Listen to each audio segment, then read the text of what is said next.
artist Manana Çaparidze Axşamazın obyektivinə tuş gəlib. Axşamaz xəbər verir ki, tanınmış müğənni xalq artisti Aygün Kazımovanın ad günü münasibəti ilə təşkil olunan dəvətli məclisdə iştirak edib. Manana gecəyə həyat yoldaşı Georgi ilə birlikdə qatılıb və cütlük tədbir iştirakçılarının diqqətini cəlb edib.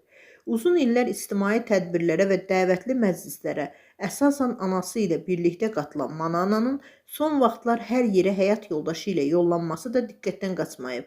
Onların səmimi və mehriban görüntüləri məclisdə olanlar tərəfindən maraqla qarşılanıb. Gecə boyunca müğənninin əhval-ruhiyyəsinin yüksək olduğu, tədbirdə iştirak edən sənət dostları ilə yaxından ünsiyyət qurduğu bildirilib. Manana Çaparidze zövqlü geyimi və sadə obrazı ilə də seçilib.